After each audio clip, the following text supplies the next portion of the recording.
Welcome, everybody. Good morning. Welcome to Contemporary Issues. What a great crowd today. This might be a record for us lately. We probably have 40-some folks in here today, I'm guessing, or close to. And thank you for coming. We are looking forward to talking about the James Webb Telescope today with one of the folks who actually worked on it. Ron, as I mentioned in my email to you, Ron is a retired engineer who worked on the software of the telescope and has followed it closely. So we are excited to do that. I want to welcome also our first-time visitors, Mark, and also Fred and his wife. So welcome here, and please come back and join us if you'd like to. We talk about all kinds of things, and we try to from a Christian perspective too. So if you want to make any comments about God creating the universe, this is a good day to do it. We're talking about stars and the great expanse of the universe. So with that, I want to welcome Zoomers also. Can you hear us okay, Zoomers? Susan, okay? Thumbs up. Thanks. I want to welcome Bruce French from California, a former member of the church. Some of you all may remember, have been gone a couple years in California. So nice to honey, that's as loud as it gets. Announcements. Zoomers, please mute yourself in the lower left corner of your screen on the mute button so we keep the background noise down. And we are recording this for playback. Some folks like to, who have missed the class, like to watch later, and this is a good way to do it. So that's our public notice that we do post this on the internet if everything goes good. And also, please feel free to make comments and ask questions during Ron's presentation. Just don't dominate, if you would. Just give other folks a chance, too. And with that, any other announcements? Church things going on? Anybody want to plug any classes or groups meeting in church?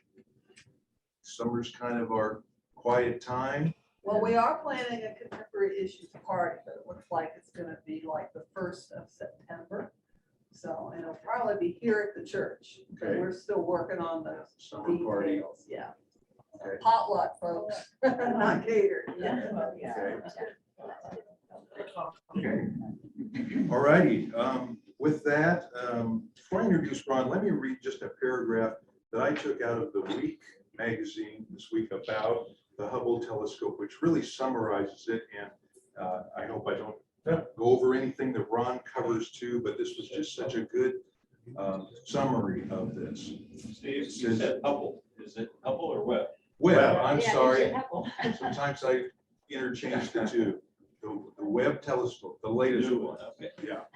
NASA's long-awaited James Webb Space Telescope has produced its first crystal clear images of the cosmos, and scientists are totally blown away. The new $10 billion space observatory is the most powerful ever built, more than 100 times more sensitive to light than its predecessor, the Hubble. It's stationed about 1 million miles from Earth, and it was created through the combined efforts of more than 20,000 engineers, astronomers, and technicians from the US, Canada, and Europe over 30 years. The first images showed newborn stars shining out from multicolored clouds of interstellar dust where they were incubated. It shows clusters of galaxies as much as 13 billion light years away that were formed in the early part of the Big Bang, soon after the Big Bang. With the Webb telescope, we now see galaxies as they were not long after the formation of the universe, 13.8 billion years ago. With its vast light, the data gathering abilities, the Webb will also scrutinize exoplanets around other stars for signs of life. This is the growth of our understanding of the universe and will be as great as it was with the Hubble or beyond that. But an astronomer said he was in charge of this project. Just wanted to share that quick summary. What a thing it is. Ron's a retired engineer with Raytheon. Was with Raytheon, and you did. What did you do besides software on the Hubble?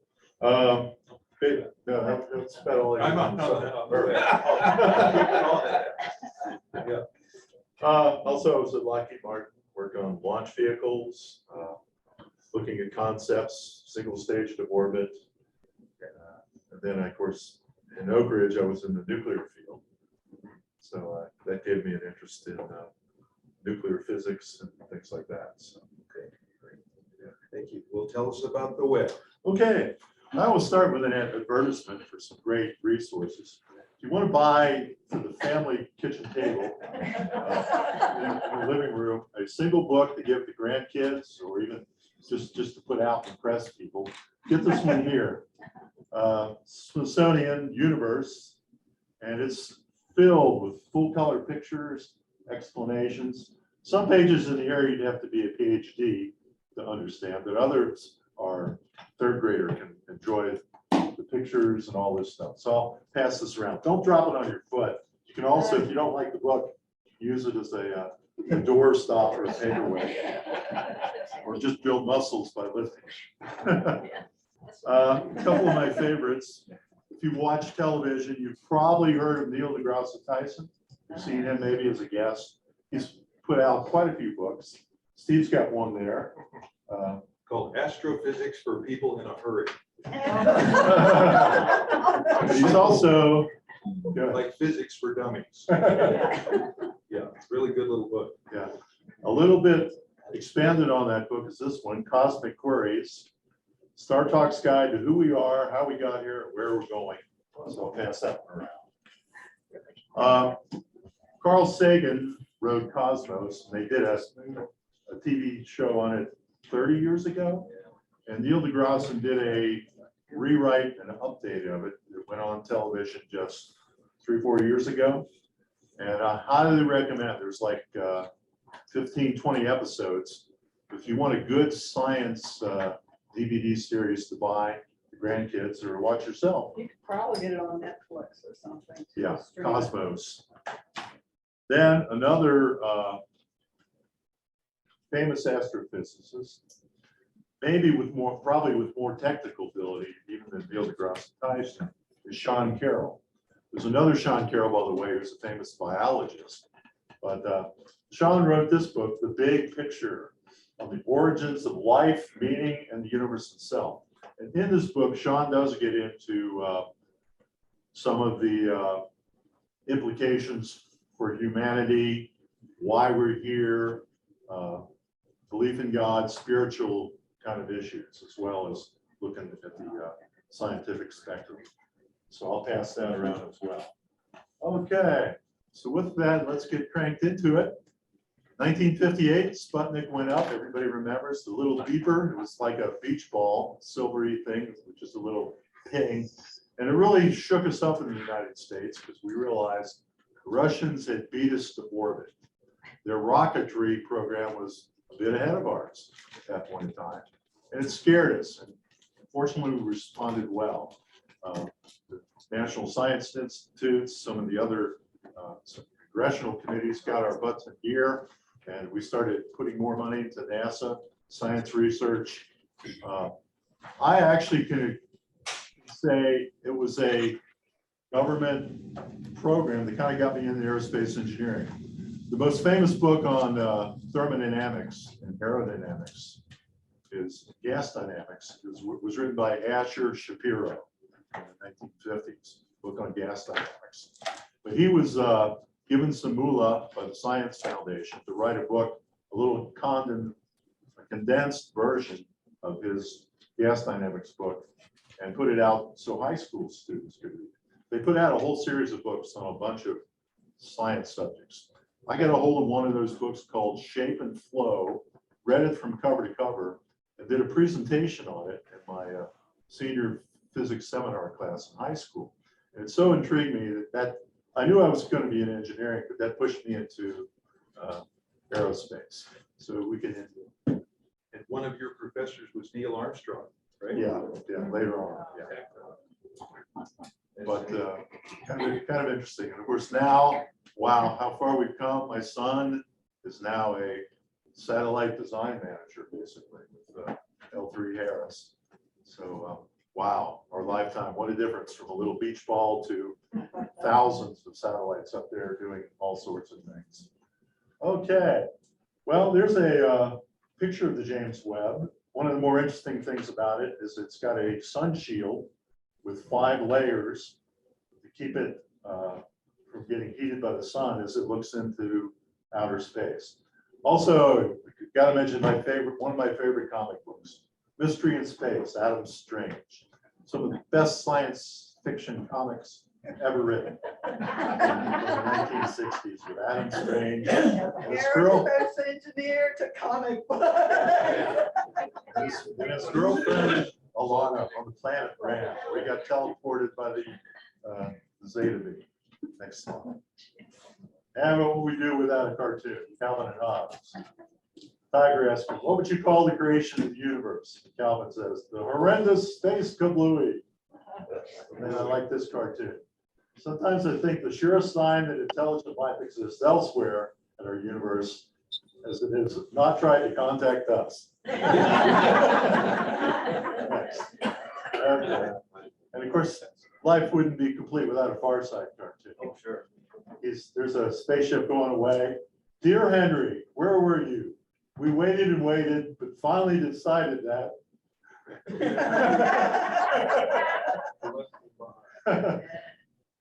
And then a quote, deep in the human consciousness is a pervasive need for a logical universe that makes sense.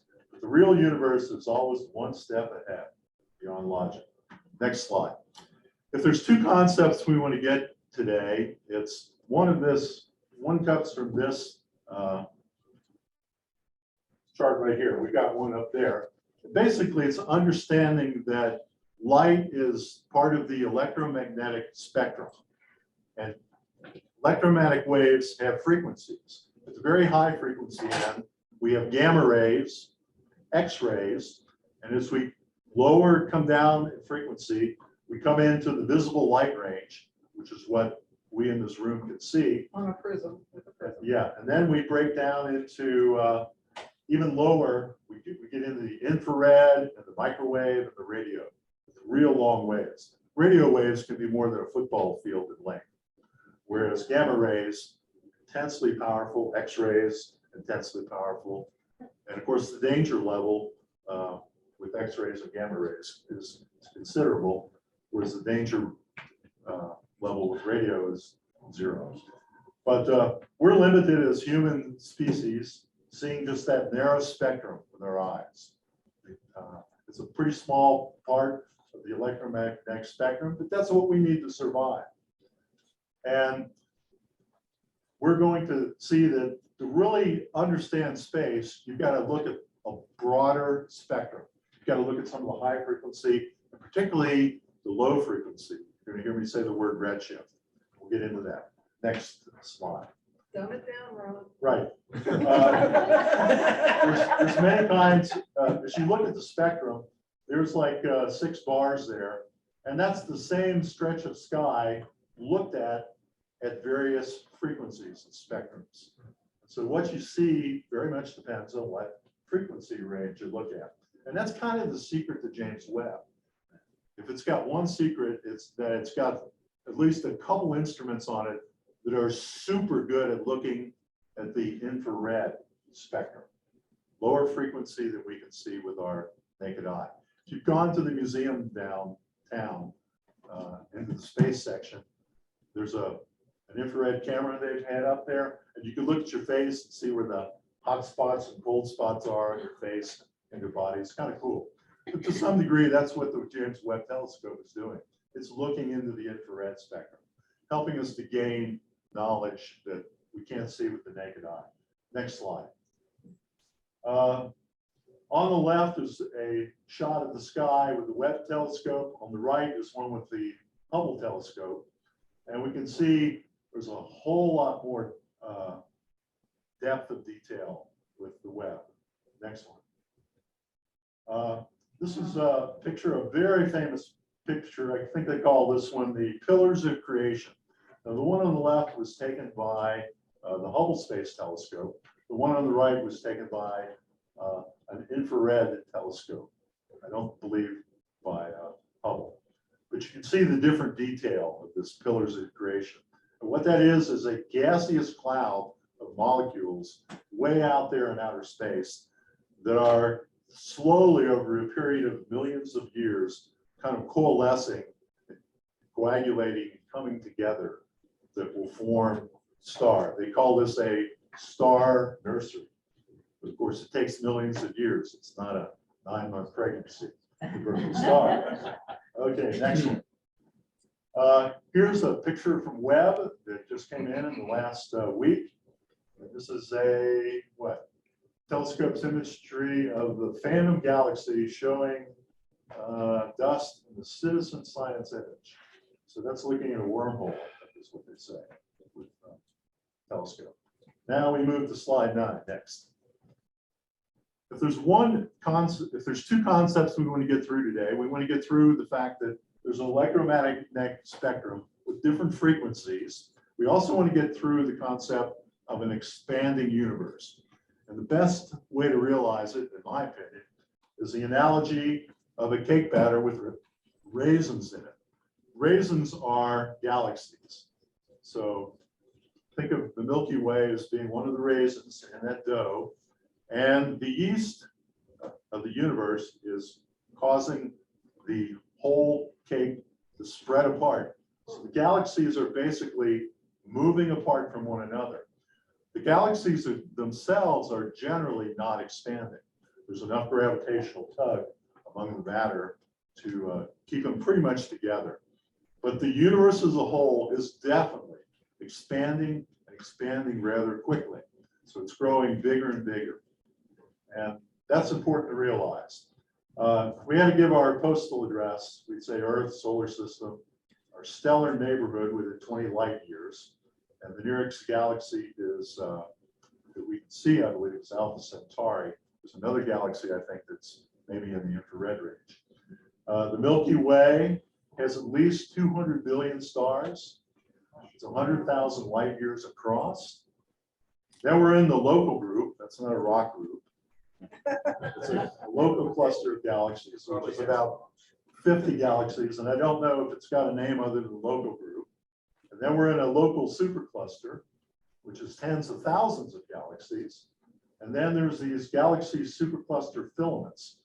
The galaxies are not evenly distributed. Like they didn't get the raisins mixed into the dough exactly evenly. They tend to tug on one another, and they tend to become sort of strings and clusters that are more heavily concentrated in some areas, as you can see by that picture on the lower right. Next. Okay, we believe our Milky Way is pretty much flat, but it does have some warping to it. It's like a record that was left out in the rain. So it's warped a little bit, but it's mostly flat. Next one. And we know our Milky Way rotates clockwise from above, however you define above, with the very near to the center stars moving slowly, but the far out stars mysteriously moving faster than we think. And that's because of dark matter. I won't get into the details on that. Next one. Ron, why does it appear like a line? It's a flat. It is pretty much flat like a record. It's warped a little. It's like a warped record. But almost all of our galaxy stretches out. It's not like a beach ball where it's distributed in a spherical shape. It's very much distributed like a record out in one basic plane of rotation. Okay. And our solar system is tipped relative to the Milky Way record. You can see the little picture there. So we're kind of a tilt-a-whirl on a tilt-a-whirl on a tilt-a-whirl. It's a way of thinking. And we actually cross about every November. We move from the upper part of the warped galaxy record to the lower part. So we're traveling, the record's spinning, and we're doing this. We're moving up and down. Sometimes we're on the top of the record, sometimes we're on the bottom of the record being the Milky Way. I'm busy. Excuse me, Yeah. Ron. The other day I was reading something that there are times, it's about a 184-year period where we're closer to the sun and we're farther away from the sun as we're going around this orbit. And I think there's another time of 78 years. So we might be in a period of heating of I don't know. You understand what I'm saying? Yeah, relative to the center, well, we have to look at not only where we are relative in the Milky Way galaxy, but where we are relative to our sun. Right, that's what Yeah, we're you're- talking about. Where the Earth is relative to the sun. Okay. All right. If you were a kid and you grew up near railroad tracks, you probably noticed, and you noticed it today, is you're sitting in your car watching the train. When it's coming, you hear a certain pitch coming off the train. And then the second it goes by you, suddenly there's a drop in frequency of the sound waves. It drops to a distinctively lower pitch.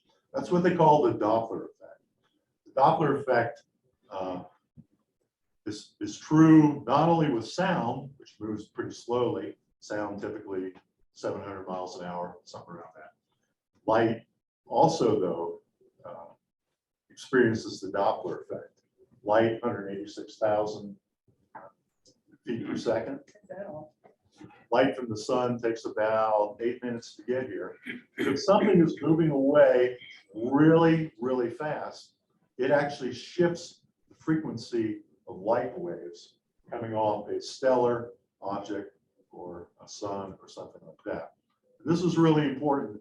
It is one of the secrets to Hubble, or not the Hubble, but to James Webb, because the galaxy is expanding, because the things further away are moving away even faster than the closer galaxies.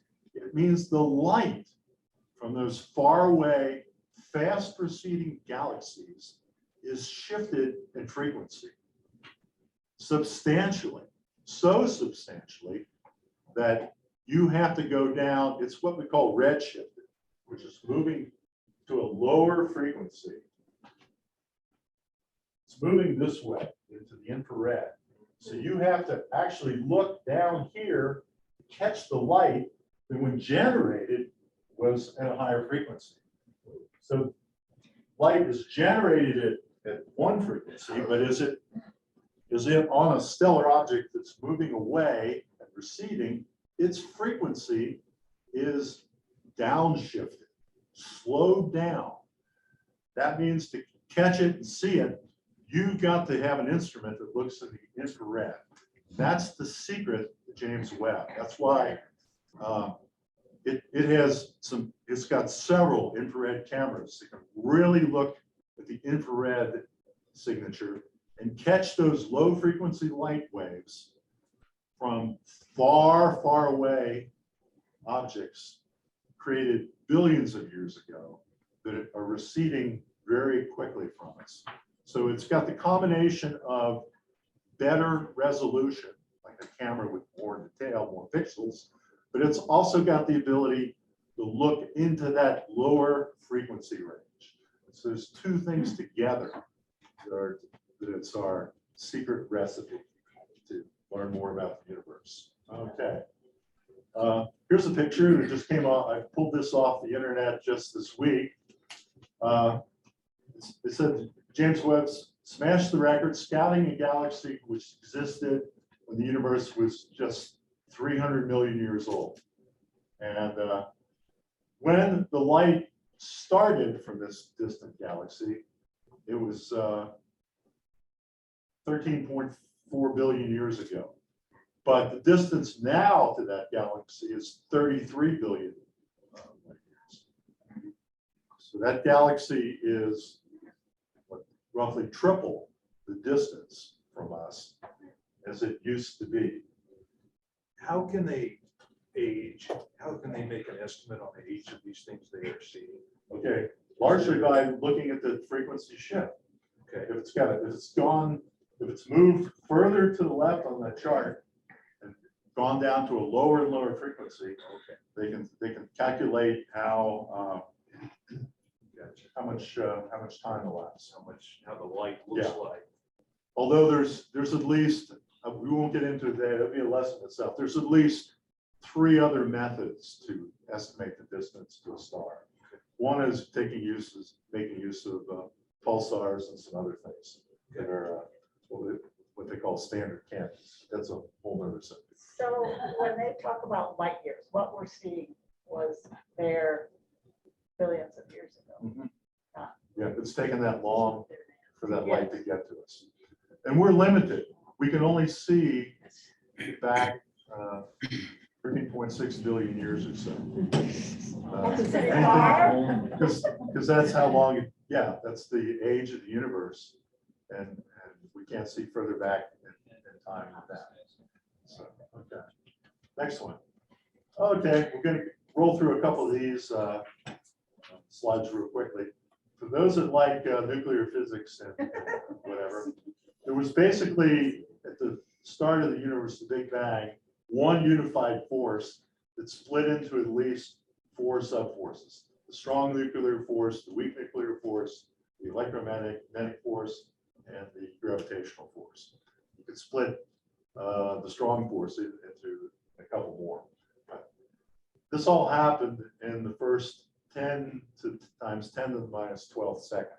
So I joke, it's like a football game where all the scoring was in the first 2 minutes. And to a great extent, most of the action in our universe really happened in the first few seconds. In fact, even the first couple seconds. Interesting. Next. Okay. So if you missed the kickoff in the first 10 seconds, you missed most of the good stuff. You can see all these things happening. Look at those. 10 to the minus 43rd, 10 to the minus 6th. The lowest thing of all those events on there happened in the 1 to 10 second range. So again, if you missed that first second, you missed a lot. Next slide. Okay, there's what they call the Big Bang expansion. That's an artist's depiction of the expanding universe, not the scale. Next one. Ron, on that one, it looks like a cone, like a unidirection kind of thing. Is it 3-dimensional in a sphere? No, that I think the artist was trying to show passage of time going from left to right. Okay. The Big Bang expansion starting from a single point on the left, and then it's just plotted a time scale showing the universe. Okay, but it went all directions. Yeah, it went all directions, definitely. Okay, next one. 10 seconds and beyond. 3 to 20 minutes after the birth of the universe, there was the nucleosynthesis, helium nuclei forming. So the element helium occurring. 10 seconds to 380,000 years. Now we're starting to get some age on the old lady universe, or the old man universe, whatever you call it. Universe was a plasma, superheated, high pressure, high temperature plasma.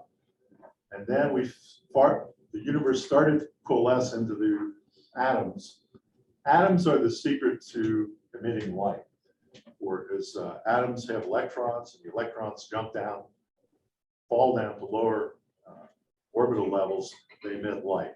So most of the light started coming at about the 380,000 year mark and beyond. Let there be light. Not much light, not many photons, light waves were generated in the first 380,000 years. So I love the movie Back to the Future, but there's a summary of what's happened in this this mighty universe. 4th bullet down: origin of life, self-sustaining complex chemical reaction, multicellularity, where a bunch of cells were able to get together, create a more complex life form. From a spiritual perspective, when did consciousness come in? Where a life form hit a point where it could realize it existed and have what we call self-awareness. That would be a lesson in itself. Then the origin of language, the ability to construct and share abstract thoughts, and the invention of machines and technology. So there's your history of the universe, the key highlights. Next one. Then, of course, there's good old dark energy.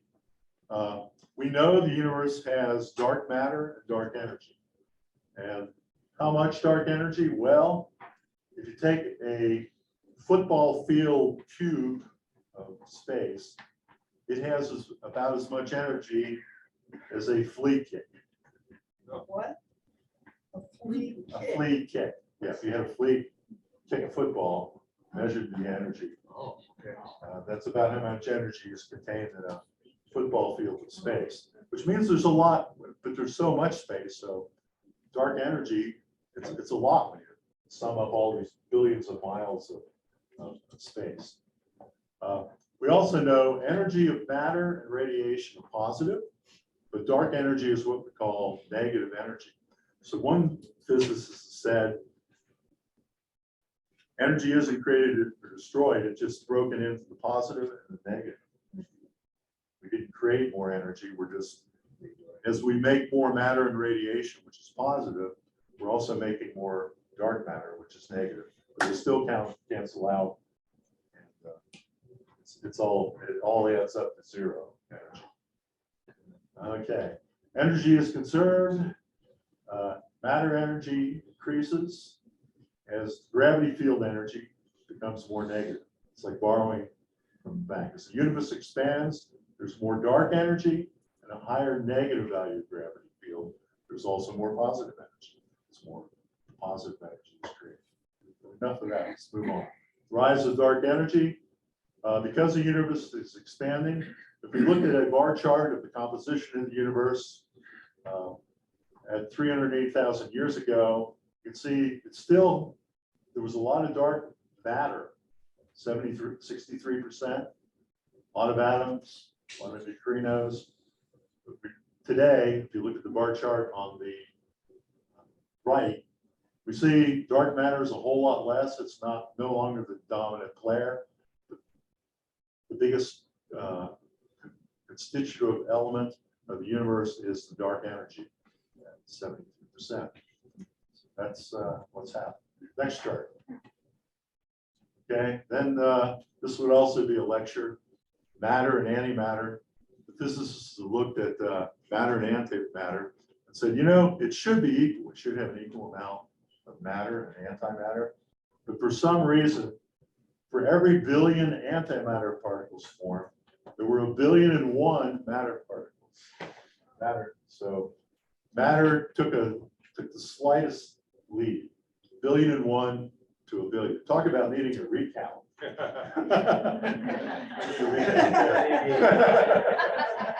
Okay. I've got a cool T-shirt with the. This is called the Standard Model of small particles, and there's some pretty cool stuff. Things called quarks and leptons, and there's quarks called the charm quark and the strange quark. Alice said I was a strange quark, but next one. Okay, let's get into the James Webb. Basically, it's 18 segments, octagonal segments put together. We see we've got this big sunshade, multi-layered, 5 layers. We've got a spacecraft bus, we've got an antenna, stabilization flap, scientific instruments. Next. So who is James Webb? James Webb was an early administrator of NASA, high official, not a political figure, but Is he living? a civil servant. Is he still living? I don't think so, but I may be wrong. There was also a senator from Virginia named James Webb. It's not him. It's a different James Webb. Okay, a picture of the mirrors, and I got to see these getting polished up at Ball Aerospace, which was right next to the Boulder Dinner Theater. So they got polished right this time and not like the Hubble? They got them polished right. They used the metal beryllium, which is kind of dangerous. When I say kind of dangerous, you don't want to inhale the dust of beryllium. It's not radioactive, but it's really a poisonous metal. Like a lot of heavy metals, you don't want to bring it into your. Totally non-magnetic. Yeah, you don't want to bring it into your system. But they made the mirrors out of beryllium and then put a gold plate on it. Interestingly enough, each of those segments has 6 actuators on it to tip it, turn and adjust it. So they spent the first month after they got this out to its orbital position, aligning, moving the actuators, tweaking it. Was it a collaboration of different aerospace companies that built it, or was it one aerospace? Huge consortium, many companies. As they call it in the aerospace industry, this was a multi-company system integration job. And national too. European Space Agency, Japanese. a multitude of companies. So it's hard for one company to take credit for it. Okay, you mentioned beryllium, and there are many things that the cars that are being stolen right now have all of these, many of these elements that are needed for all these different things. I just wanted to throw that out there because that's some of the stuff that I don't know how much money each of these cars have in them. With batteries, You may be talking too about catalytic converters. catalytic converters, do not have beryllium. all of those. They do not have beryllium. Right, that's correct. I think they're looking for the rhodium and some of the other rare earth elements and Yes. things, yeah, catalytic converters. Okay, so some of the other parts, a lot of science instruments. There's that little flapper on there. You can actually wave a flag and put an object in space and catch a little bit of solar radiation and have a little bit of a rudder effect. Not much, but just a little bit. So there's a little trim flap on there. Of course, there are solar arrays, earth pointing antenna, spacecraft bus. They don't mean a bus to carry people. That's a term used by the satellite guys to talk about the kind of the master computer and electronic network on the satellite. Multi-layered sun shield, star trackers. They've got devices that can look at the sky, pick out certain stars, look at the relative angles, and figure out exactly where they are. So there's a whole bevy of instruments and systems that go into the James Webb. Next slide. The sun shield deployment. This was the scary and nerve-wracking part of the project, believe it or not. To get this thing unfolded, it had to be smashed up like a crunched umbrella origami. And they had to unfold it. And as this said, to unfold it, there were 139 release mechanisms, 70 hinge assemblies, 8 deployment motors, 400 pulleys, and 90 cables totaling over 1,000 feet in length, deployed in zero-G. In fact, when they first did a test on it, and I think around 2013, they really, oh no, it got hung up. And they had to go back and swallow a 4-year delay to do some redesign and reevaluation of the deployment mechanism. So how big is this? Say Tennis compared- court, Tennis court. size. Back one. 75% of the single points of failure were unfolding the big sun shield. So everybody was just biting their nails as they deployed this umbrella. Because they have had incidents in space where they try to unfold something and it jams like an umbrella, you know. Oh, darn. In fact, there's a rule that says, NASA rule, if you build a mechanism to push the umbrella out, you got to have a retraction motor to try it again, to try to bump it out, not get it stuck. But we were really sweating.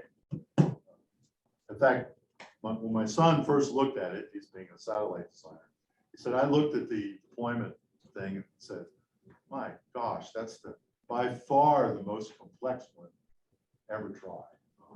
Hundreds more steps. And everybody was just biting their nails. Here's the truss framework, which I believe has a lot of composite materials in it. Next. And here's the magic near infrared camera, which collects light.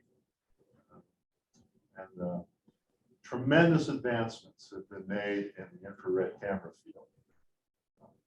Being used today, not only for military weaponry, but also for tremendous steps forward in space exploration.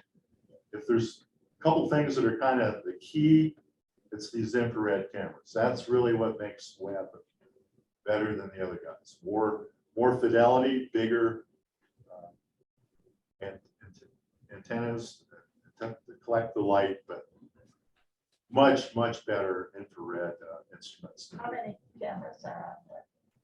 I don't have the number, but I know there's one infrared camera called the mid-range infrared. And there's another one that's not just the mid-range. So there's several infrared cameras. Good. How do you keep the thing tipped and right? They have what they call reaction wheels. There's one thing. It's like little gyroscope things that can spin and help keep the orientation of the telescope the way you want it. And then there's these tiny thrusters also. Next slide. These tiny thrusters, my son jokingly calls them, some of the small ones, mouse farts, because they literally just put out these little puffs of gas, just enough in space to, tip the thing a little bit. And it just takes a mouse fart to move it half a degree. Okay. A big part of this is where they put it back one. Yeah, this one. There's about 5 points in space labeled Lagrange point, named after the mathematician Lagrange. There's 5 of these points, and if you can get to one of these points, these are magic points where the gravitational field of the sun and the earth and sometimes other things kind of balance out, cancel out. So it's an area, if you go to one of these points, you can move around and do your aerobatic tumbles and whatever, expending far less energy than anywhere else. So people like to go to this magic point, and the magic point picked for Hubble, not Hubble, but Webb is what they call the L2 point, and it's out on the beyond the moon. I think it's about 5 times further out to the moon, maybe more, but it's the L2 Lagrange point, and they don't sit at exactly the center of the L2 point. There's a little tilt-a-whirl going on. It's rotating around that Lagrange point. Is that where it is now? And that's where it is now. And we're still finding out how much micrometeorite activity is there. They did take a couple small micrometeor hits on the telescope already. Oh. But it was designed to handle that. The actuators compensated for it. Okay. This was the sequence. European Space Agency launched Hubble. They launched it Christmas Day. What a magnificent coincidence. And I was watching the Webb as it stepped through, just biting my nails, because here's $8 billion. There's no backup. I mean, if this thing messes up, that's it, baby. There's no getting out there. You can't call AAA or somebody, anybody else.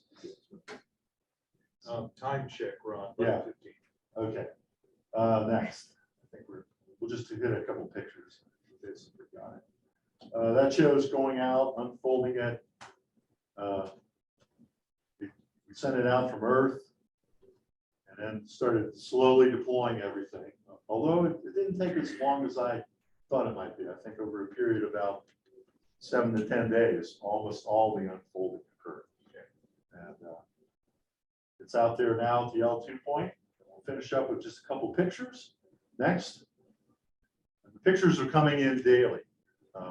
They just started about 10 days ago. And just about every day we're getting some more. There's the first image from what they call Stephan's Quintet. See some galaxies out there. Next one. This is maybe the most famous one. This is a cluster of molecules and gas clouds in space. Again, this is a star nursery, I will call it. Another one. Next one. This one is just a real good look at a galaxy. Just one gal? Just one galaxy. It's actually said the glowing strands and flocks of dust. It's a dust cloud that will form a galaxy, which would normally be dark and visible light imagery. So if you looked at this with just the naked eye, you couldn't see anything. But you can see with looking in infrared, we get to see the magnificence of this gas cloud. So Next. how much could we see through our telescope on our deck? No. Pathetic. Interesting. Okay, here's another neat picture of a symmetrical spiral galaxy. Look at all that detail. Next one. And here's a supernova. Next one. This next picture is not taken by Hubble or James Webb. This was taken by I think a Lockheed Martin built spacecraft that went out to Saturn. That we can see, this is the moon of Saturn. It has, I think, lakes of what they, I think, are basically hydrocarbon, methane. So don't smoke out there. Put oxygen all over it. Could be a big trouble. Finally, to give you an idea of how much more detail we're getting, on the top left is a picture taken by the Hubble Space Telescope in 2000. Is that 8 or 9? And then see that small block carved out on the right and an expansion of it? That is James Webb looking at one sector to blow it up. You can see how much more detail we're able to get with James Webb. So again, it's that combination of better fidelity, a stronger camera, but it's also the frequency range issue. Okay, that's it. Like many things, will this possibly make the space station obsolete? I mean, if we're able to see this much with the James Webb telescope, why do we need a space station? Okay, you're partly right. An unmanned telescope out there certainly can see way more than any space station can. Space station biggest use is probably doing other kinds of experiments. Because from a visibility standpoint, the Chandra and the Hubble and James Webb can do way, way more than the space station in terms of studying the universe. Good point. So is this orbiting or is it just on a beeline through that Lagrange point? It's already out there at this Lagrange point, and it's being tugged around by the sun's gravitational field. So we are getting a 360. Yeah, it's traveling along with the Earth. So it's like a Ferris wheel out there at that So Lagrange we're point. not missing what's behind us because it is moving around. So we're not just focused on one end out here. We can look around, yeah. Although it can't aim toward the sun. It's got to Right. keep itself not looking at the sun. This is really exciting news for almost everybody. And since the development, since the evolution of science, 200 or 300 years ago, science and theology, or science and religion, has been in a certain degree of tension and probably at the beginning conflict, and sometimes conflict of a pretty violent nature. And since then, there's been some efforts to reconcile science and religion.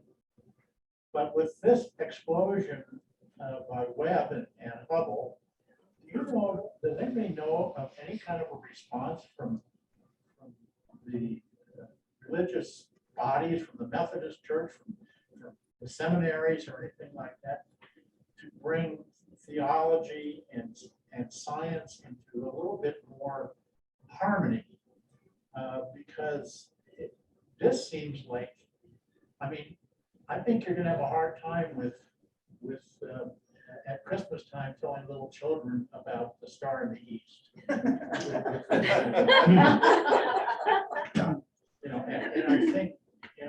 I think there needs to be some type of a response, or at least they need to start working on it, or else they just throw the religion away. Throw that story. Yeah. Also, the story in the Old Testament of there being I don't know what book of the Old Testament. There was a battle going on, and the earth stopped for an hour to get an extra hour of light to let the good guys win the battle. We know with the tectonic plates of the earth, if you stop the earth rotating suddenly, it would create an earth shattering, the plates would just crash together. It would be the earthquake of all time, literally destroy the earth if you tried to stop the earth with your anti-lock brakes. Yeah, picking up on Jim's helpful inquiry. Soul and solar are connected. Ron, you've taken on a variety of topics in this class over time. I'd be interested in your insights on this question.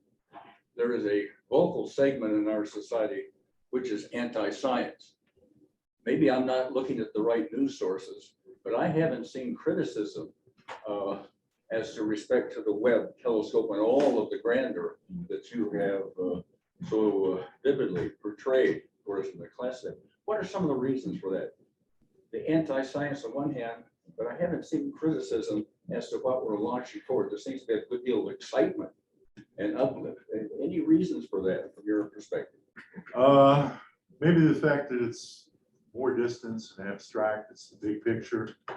It seems like the religious and political community get more on human life related issues. Of course, this human life does trace back to this. This is less threatening? But maybe less threatening. I read in the week's, or maybe even the morning paper, about the number of people that still don't believe in human-induced climate change. Right. It's a high percentage, a high double-digit, even majority in one political party doesn't believe humans have caused. And I stand amazed. You said 20,000 people were involved with the Webb telescope production. Does that have something to do that there's been more involvement, broad-based economic involvement, benefits, etc.? The science community is more dedicated to scientific thought and not political or religious. Okay, we've had this discussion quite often. I believe God created all of this, the Big Bang, or whatever you want to call it. I believe that He is omnipotent and has created all of this. And here we are, these little people just now discovering His magnificence. Now, we're not quite together on all of this, but it works for me. And if it works for anybody else here, that's fine. I still believe God's in control. Thank you. Well said. Can I go ahead for just a second and ask the Zoomers? I want to give the Zoomers a chance to comment or ask before we go. So we've got about 7 minutes left. Susan or Bruce, does anybody want to make a comment? Well, I can make a comment. Can you guys all hear me okay? Uh-huh. When Bev and I moved to Fresno because of her need for oxygen at the altitude in Denver, she doesn't need oxygen here. So that's why we moved here. But in looking for a Methodist church, we found that the closest one to us was a typical dying mainline congregation, a very small congregation in a large setting, and they weren't very welcoming. So we went to another church where Bev's sister or brother went, and it's pretty conservative. In fact, a lot of the people who go there, I don't know if it's a majority or everybody or what, but they are all biblical literalists. A lot of them are. And they're convinced that the world was created just a few thousand years ago. So in some aspects, I tend to keep my mouth shut when I'm in a group of those people. Good for you, Bruce. I don't want to have hundreds of people praying for me to save my soul by throwing over my son. So anyway, on the other hand, though, the sermons are very good based on the pastor's study of the Bible. He's a profound biblical scholar. but I don't know if he personally believes in, the literal interpretation of the Bible. I suspect he probably doesn't because he hasn't actually said so from the pulpit. So we've arrived at this kind of compromise where we go to church and we enjoy it, and we enjoy the people who are very welcoming and good to be around. But in some aspects, we still have some areas that we won't talk to people about. Thanks for sharing that. Interesting. Susan, did you want to say something before we wrap Yeah. up? Well, Ron, Yeah. you said that it was designed to handle some of those particles that are, I guess you call them micrometeor hits. I had heard that there was one big meteor that they were really concerned about that did hit it, but it didn't cause any damage. I mean, the micrometeors are one thing, but what's the probability of a big meteor actually hitting it? Well, we've got limited data out there as to, I think the odds are pretty low. But obviously, yes, if a super large object hits it, smashed it in the wrong place, it could take it out. Yeah. Do we have insurance for that? Allstate protects you from mayhem, right? Thank you, Susan. Mary, Should go we be ahead. concerned about the expanding universe? I worry about that. What happens in What's the gonna end? Does it collapse back after or expand forever? There's different opinions. They're not sure. I'll have to do some of the latest readings. Okay. Judy, With all this collaboration, who keeps all the specs in case it does get hit by an asteroid? So you could rebuild it. It's a tough one. You could rebuild it, but it would take years of, and there's undoubtedly specialized manufacturing equipment that may or may not still be around. I know when they built the rocket engine, the Saturn V, the Saturn V, they threw away a lot of the tooling. Built the Saturn V again in the 1960s. So it's back to the drawing board, huh? Was there one company which was kind of like the project manager to bring it all together? I think NASA was the closest thing to that, the government agency of NASA. a couple minutes left. So is the data Questions? coming in to many countries Uh, that cooperated in the building? I'd have to look and see where they're beaming it down to, where the first reception point is, and if there's multiples. But they're certainly disseminating it, not keeping it secret. Ron, do you think there's life on other planets somewhere like ours or more advanced that will eventually contact us? I think the answer is yes, it's highly likely that there's advanced life out there. But right now, given the physical barriers that we're aware of, at the speed of light, it looks like they may never be able to reach us because they're so far away in time. I wonder if in the Bible, there's a scripture that says that we look through a glass darkly, but until we arrive in heaven and are face to face with Jesus, we won't know the answers to a lot of these questions. And I wonder sometimes if that isn't the dilemma that we have between people that don't want to believe that our universe is growing and stuff like that. I think sometimes there's physical evidence, but yet I don't think we'll know those answers completely until I think that's a true scripture. I think that we do look through a glass darkly. It's like we see it, but our brains can't comprehend it. So I think sometimes for me, that is a good enough answer. We look through a telescope darkly. Yes, Gene, I think it would be a terrific Zoom book. Picking up a little bit what Jim was saying and the last comment. The book you recommended, The Big Picture by the Caltech Sean professor. Carroll. Yeah, that would be in keeping with the discussion about the tie-in of theology and the cosmos Yes. and science and the big picture. If somebody could do that, yourself or I think certainly somebody from the science community could, who's also rooted in the Christian faith, hopefully, to facilitate. I think that would have a lot of participants. The expanse The of big that book picture is so book. great, though. You'd have to pick. You could do a lesson on a fraction of a chapter. Right. There's so much. in it. I think Rogers has a Okay. question out there. Susan, last comment, please. Louder, please, Susan. I think Rogers has a question. Oh, okay. Rogers, I'm sorry, you got your hand up. Can you hear me? Final question, still there? I'm mute. You're on mute. If you got your hand up, need to hit your mute button. No question here. Pardon me, who is it? No question. I don't have a question.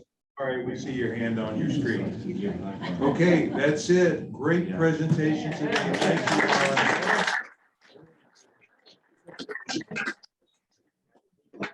Spiritual ties. Thank you, Okay, Ron. quick prayer. My wife always says, please do a quick prayer. So thank you, God, for making such a beautiful universe. We trust you with ourselves and everyone. Amen. Amen. See you next week. Bye.